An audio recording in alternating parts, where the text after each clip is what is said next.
natin, partner, sa buong kapuluan. Check your time. Hoy, 8:30 na ng umaga. Hi, good morning po sa inyong lahat. Pasok mga mama, mga sir. Ito na po ang lihim ng liham. At syempre naman, kasama ko po ang aking partner na si DJ Jimbo. Ito na po. Punta na po kayo. Pasok-pasok na po mga mama, mga sir, mga kuya, mga ate, mga chong-chang. Let's go.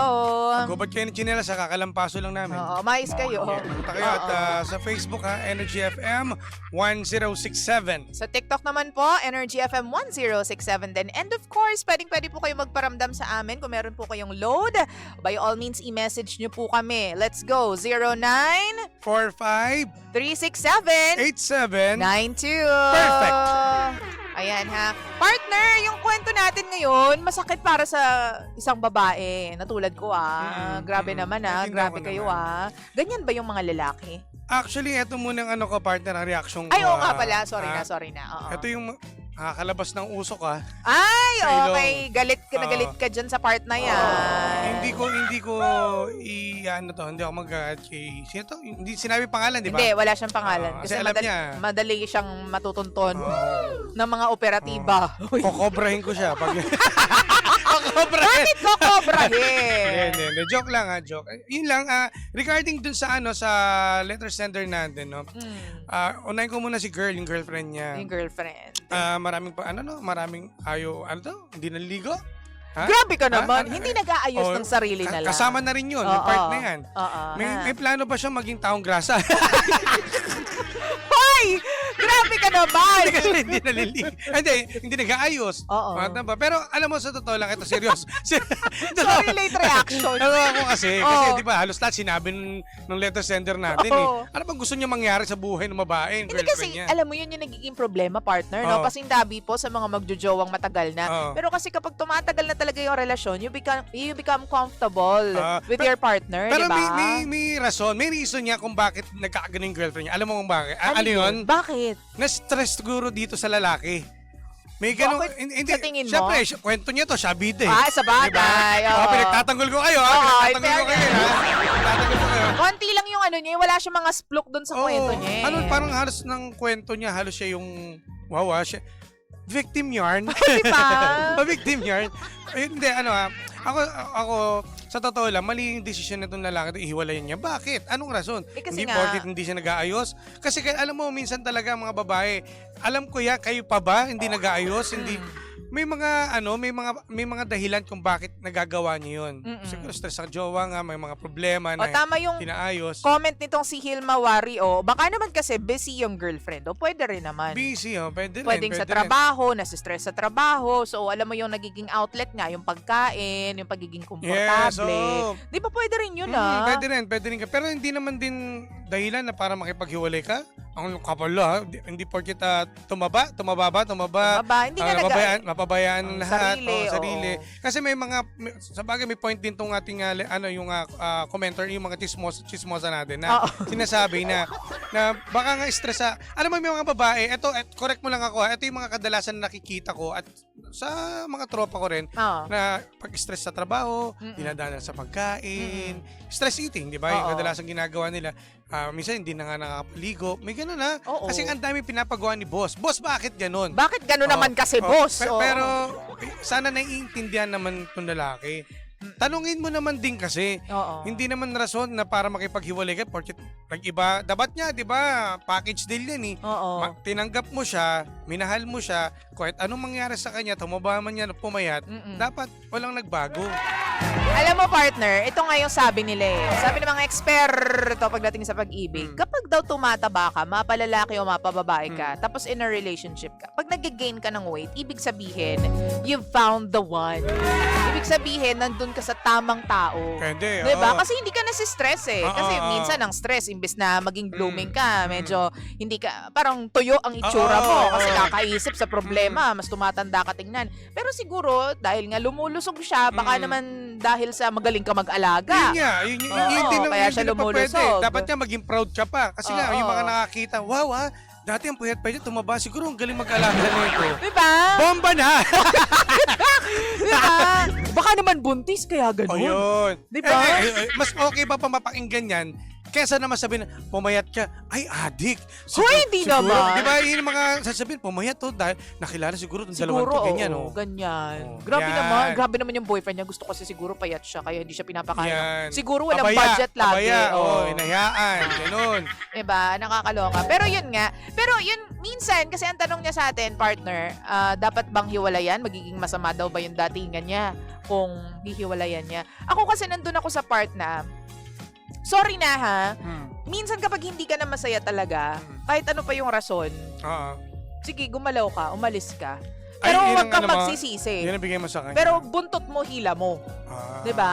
Kung meron kang paninindigan, sige, panindigan mo. Pero kapag nag-glow up 'yan at inayos niya yung buhay niya, bye ka na lang. Ito yung Yeah. sinayang mo. Hindi nga yung sasabihin ko sana ngayon. Na Oo. sabi ko, hindi gawin mo ano, di ba?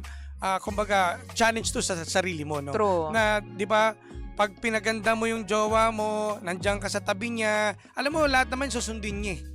Pero kasi Pagbaguhin mo siya. naniniwala ako, partner, na kailangan magsimula yan sa kaloob-looban ng girlfriend eh. Siya lang ang makakapagpabago sa Oo. sarili niya. Kahit pa anong sabihin ng boyfriend doon sa girlfriend, kung ayaw magbago ng girlfriend, walang mangyayari. Depende rin kasi sa pagsasabi yan, o kausap niya doon sa girl. Baka sinabi, tama-tama mo na.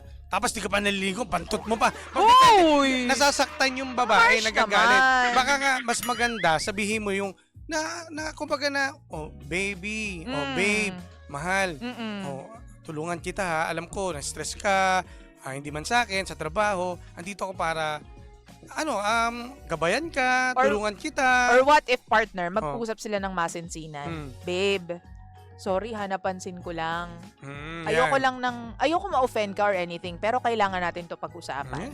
Yan. Medyo nagbago ka na kasi. Mm-mm. And it bothers me. Totoo. Ganyan. Kasi hindi ka naman ganyan dati. May kailangan ba tayong i-discuss? Ayusin. May oo. kailangan ba tayong ayusin? Mm, Ganyan. mm, mm. So, kailangan mo siyang kausapin ng Oo. masinsinan nang hindi siya ma-offend. Although, kapag ganyan, kasi kapag weight, kapag pagtaba, Mm. pagiging losyang, Mm. walang paraan para hindi ma-offend ang isang babae eh. Mm. Di ba kami mga babae, napaka namin eh. Kumbaga, sensitive Sensitive, kami kapag oo. ganyan yung usapan. Uy, tumaba ka. Depende Uy, kasi sa pagsabi ng tao Ayun sa iyo. nga. Lalo pag boyfriend, 'di ba? oo. Pag sinabi na, "Oy, ang taba mo na." 'Di ba parang kayo Ang personal Oo, eh. personal. Oo. Parang ang magandang way kasi diyan para hindi masaktan yung partner Paano? mo. Sige nga, Jim. Ganito. Paano? Kung tumataba ka na, ano bang may problema ka ba? Stress eating ka ba? Ganyan. Ganun lang. Oh. Ay, Bakit nasama ng tingin sa atin ni Tita Cora? Sabi mo ba to sa akin, Mike? Hindi, may problema ka. Sabi mo sa akin, tutulungan kita. Mag-jogging tayo. Ito, pwede gawin yung bonding moments ito eh.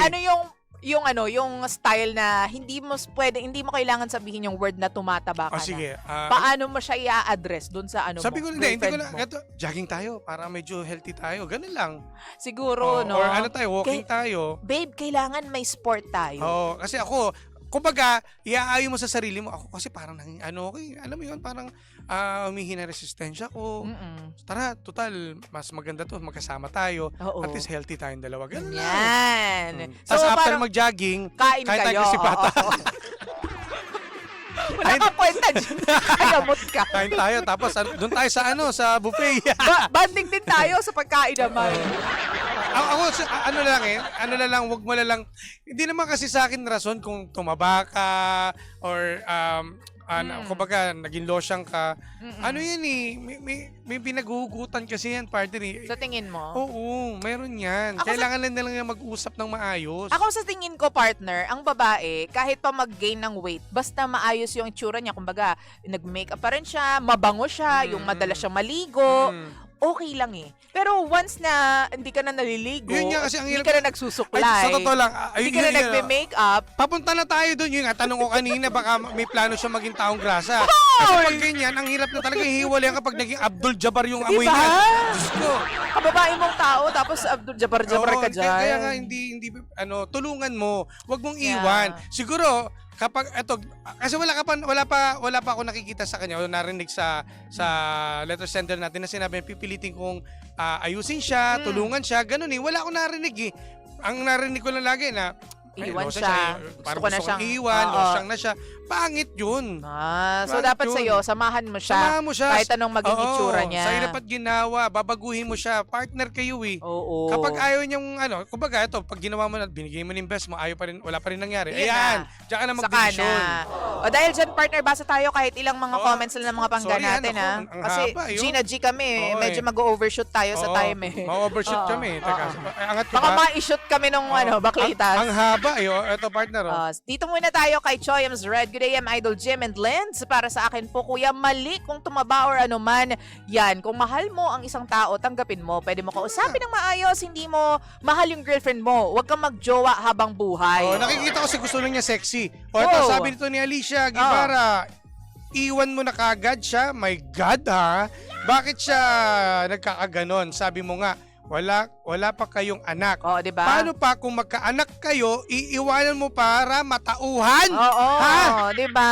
Ultra guess. Oo. Ay, ano ba? Sabi Gian, ibaba mo na, partner. Oh, Ibaba baba mo na na yan. ba? Doon na tayo sa dulo. Sabi dito, last 2 comments tayo. Pagpasensyahan nyo na po. Sabi ni Iris Cristobal, ang tunay na lalaki, mamahalin ng buong buo ang babae. Kahit may nakikita kang mali, tulungan mo siya, hindi yung ikakahiya mo Yun, siya. tama. Magtulungan. Magtulungan kayong dalawa. Yan ang sabi nila. At yan, partner, alin dyan yung napili mo? Ito, may pasensya na pa sa mga haba, ha? Oo. Sabi ni Joyams Red, aba, Kuis, maling-mali yung gagawin mo. Kapal ng mukha mo. Kala mo dapat kang Kung mahal mo ang isang... nasaan oh, yan? kung mahal mo yung isang tao, Oh. tanggap mo 'yan. Ha? Bida ka sa kwento mo eh. Wag ka na magjowa kahit kailan. O, tingnan mo, nagiging bida siya. Ay, yung sabihin pangalan, doon pa lang may Oo. paghihinala na ako. Sige, isa pa, partner. Sabay, Last one, habol last natin. one. Ito, sino? Basa ka na Ayan, dyan. Sabi ni, ikaw na magbasa, partner. Sheila May Coles. Ang sabi niya, what if makipag-break siya doon sa GF niya, tapos saka mag-ayos yun or magpapayat yung girl. O, tapos, ano yan? Huyo na lang boy. Oh, sa diba? girl, Pagbago, Yan diba? yung sinasabi ko. Partner, minsan, yung mga pakikipaghiwalay na ganyan, opens up the eyes nung babae. Kung sino man yung iiwan, mapababae, mapalalaki. Minsan, hindi natin alam na yun pala yung makakapagpa-blooming sa atin eh. Yun, di ba, marirealize mo yung worth mo, iniiwan niya ako dahil lang sa hindi na ako maganda. Doon mo marirealize lahat-lahat about dun sa person na nakasama mo, di ba? So, nasa sa'yo yan. Alam mo, kuya, kung ano man pangalan mo, bahala ka sa buhay mo. Ako, ito na last to, bitaw ko sa kanya. Para may bitaw tayo. Bitaw sa mo. kanya. Sige, Ang bitawan bitaw ko sa mo. kanya, ang bitaw ko sa kanya, Oo. tulungan mo siya. Tulungan Hindi mo. para iwan lang. Oo. Matapos niyang mahalin ka sa hirap at ginhawa, pagdaanan niyo yung ilang taon, tas ngayon iiwan mo dahil nagmukha na siyang losong Yan. at lumaki na siya. Sa isang relasyon, sa mga tao nagmamahalan, hindi rason yung maging mataba, maging mabantot. Kahit mabantot yan, kung mahal mo yan, tanggap mo yan. Paliguan mo kasi sabay Ayan, kayo. Sabay kayo. Diba? Ganon. Oh, diba? Ay, nako. 8:51 ng umaga. Thank you very much. Susunod na po ang Baklitas. Dito pa rin yan sa number 106.7 Energy FM. Panggawag sabing radyo. Sabihin mo. Energy! DJ Lindsay at DJ Jimbo. Energy sa umaga.